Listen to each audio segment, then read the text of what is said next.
It's been 2 months of COVID-19, and I'm tired, and I'm sure you're tired too. You know what's making this more tiring? People. If you haven't had breakfast yet, you should grab it. This is gonna be long. The more this thing progresses, the more it seems that there is no true sense of fairness. I'm the biggest supporter of a complete and total shutdown of everything for 2 weeks. I'm talking no retail, anything, anywhere. And that is economically a short time frame. Significantly less than the 2-month bump that we've had. That would be the end of the virus. Boom. It's solved. You can have my parade in July. At least I thought that, but I was wrong. Similar to Hurricane Dorian, this virus didn't create problems. It highlighted them. So I invite you to look at some of these problems with me.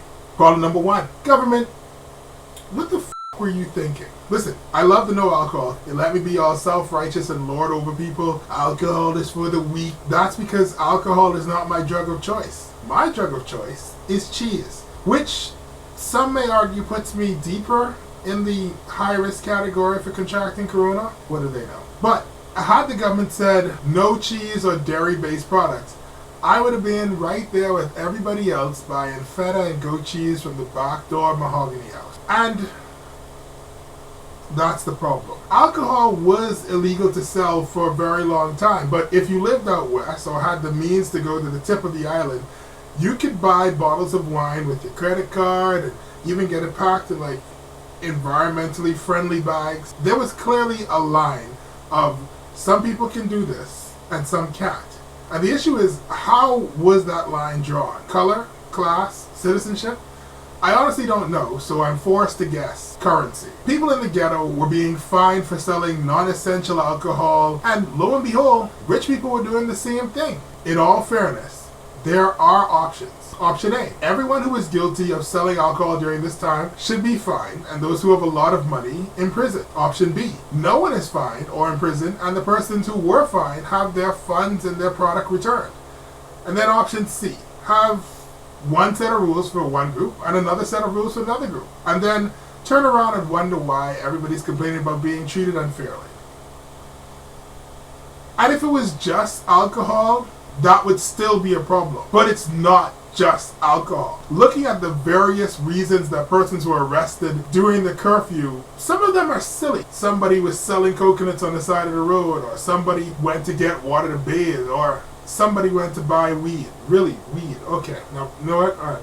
The person selling coconut water on the side of the road didn't have a business license. And in this time of viruses, we should make sure that everyone is obeying the rules, following procedures, especially when it comes to things like hand washing and running water, which would be part of the requirements to get certain business licenses. With that knowledge, what would be the fair thing to do to this person who is trying to make money with a roadside food stand? Well, instead of arresting and fining this person, this seems like an ideal time for someone to use sound judgment and say, I'm going to give you both a warning and a mandate that you go and register as a temporary business, because food is essential and you're selling food. It's not like this person selling non-essential things like drapes, kitchenware, hampers, paint, sofas. Like literally nobody has ever died because they didn't have a sofa.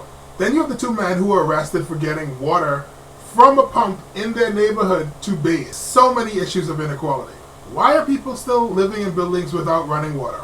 That should be illegal. The owner of that property should be found and arrested. If I could go and do the middle class thing of jogging around my neighborhood for 3 hours on Saturdays and Sundays, I think the ability to get water from one's neighborhood once you're not hanging out should also be allowed. Number 3, and this is the most important one. I am so far removed from not being able to flush a toilet that it didn't occur to me that there are people in that position. So maybe, just maybe, I shouldn't be making well-meaning but still uninformed decisions over the lives of those persons. What should happen is that I set a policy that outlines we want the least amount of movement and interaction between citizens to prevent the spread of this disease. And individual communities would then say the needs of this community are this, this, and this. Then a solution could be reached between the 2 positions. Now, maybe that means permitting access to public pumps any day once it's during the daytime. Maybe it's providing giant bottles to store water for longer periods, like weekend lockdowns. Maybe You refit a giant gas truck with like a water tank on the back, and you pump water directly into the homes of individuals on weekend. I don't know what the best solution is, but the only way that we could ever know what that is if we had true and fair and real local government. Regardless of whatever fancy dreams I may have, it has become abundantly clear that only certain people are to be governed. You cannot say with one mouth that capitalism and small businesses will get us out of this impending financial crisis, and then with your other mouth say you cannot supply what there's a demand for. What about the marijuana one? I mean, weed is still illegal, right? I mean, listen, in all fairness, I have a smoking suspicion that middle class people still had access to cannabis to make their edibles. Did you really think that many people like banana bread? Clearly there is something in it. What did I say? Smoking suspicion? I meant sneaking. Sneaking suspicion. Problem 2. My Bahamian people and fellow residents, what the f*** are you doing? The same way we want fairness, we should also, give a little fairness. It is not a giant conspiracy for the government to take away your freedoms, I hope. But every day, it's the government don't want me buy alcohol. The government ain't let me go out to fornicate.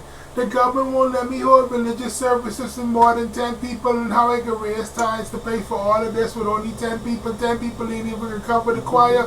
And without the spectacle of me jumping up and down and screaming and the crowd to respond to me, people can begin to realize that I don't even read the Bible. I just been stealing all type of sermon from John Hagee and Kenneth Copeland for the past 2 decades. I have fully lost my way as to the true purpose of the church and dismissed the idea that the early church is actually a community organization where half of their goals was to feed, clothe, and care for people who couldn't do it for themselves. And while we all know about St. Stephen, we forget that in addition to him being the first Christian martyr, he was also in charge of a soup kitchen, which, if my church had one, the government would encourage me to be open during this time so that I could help feed the less fortunate, and I could still spread the gospel online if I was so inclined to. But the demographic that I try to prey on don't have Wi-Fi or bank accounts or access to digital currency like PayPal to send me money online, so I had to do that or something like that. Listen, we're all tired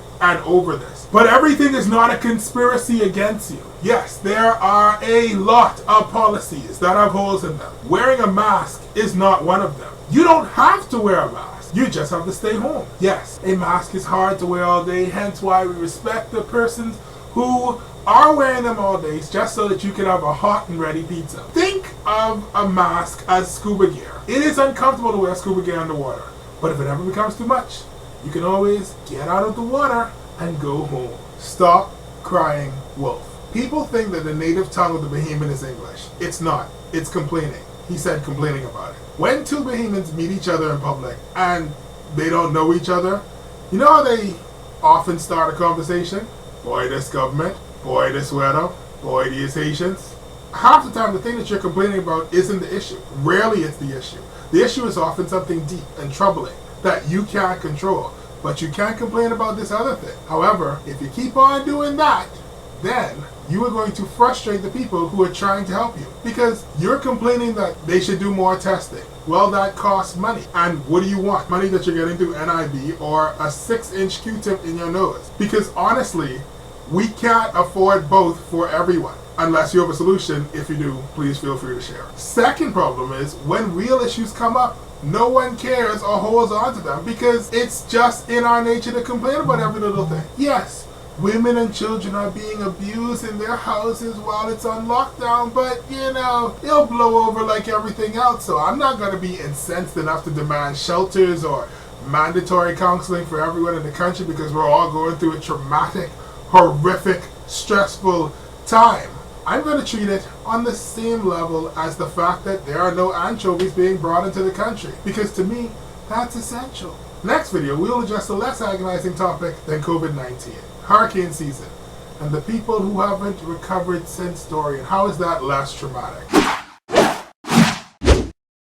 Why? Don't at me if you have like a fresh lineup when you know we ain't reached the barbershop phase of this 30-part series, dog.